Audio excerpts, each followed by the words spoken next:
Derrotou o governo Lula mais uma vez, né? Impressionante, aprovando por 48 a 25 votos, ou seja, quase o dobro de votos, o projeto da dosimetria, que substituiu o texto original da anistia.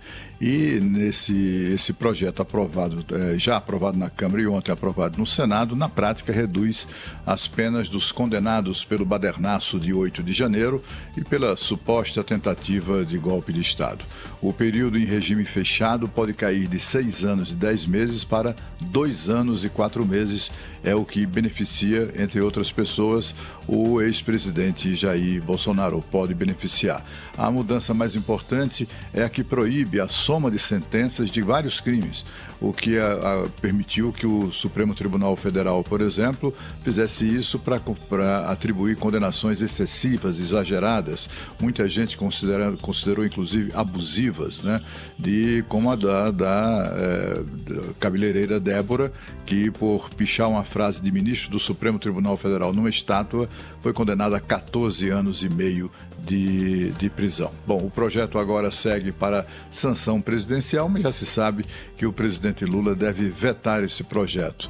E com isso o texto vai voltar ao Congresso Nacional, mas como tem sido recorrente, né, tem sido facinho, né, o Congresso deverá derrubar o eventual veto presidencial. Como isso é certo que aconteça, o governo e os partidos de esquerda, como sempre fazem, derrotados no voto, eles recorrem aos aliados do Supremo Tribunal Federal para tentar anular aquela decisão do Congresso Nacional, e mais uma vez o Congresso corre o risco de vir a ser desmoralizado por decisão monocrática inicialmente e depois colegiada no Supremo Tribunal Federal.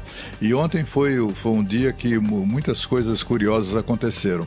Eu trouxe aqui a informação ontem, inclusive, que o projeto da dosimetria tinha subido no telhado, porque a noite anterior se estabeleceu um impasse, inclusive com não só pelo esforço do presidente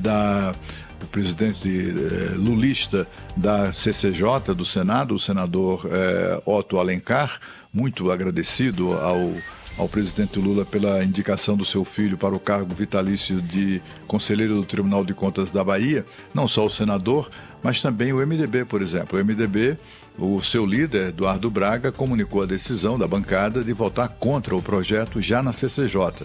O senador Espiridião Amin ficou com medo, disse, puxa, sem o PSD do Kassab, sem o MDB, não tem como aprovar.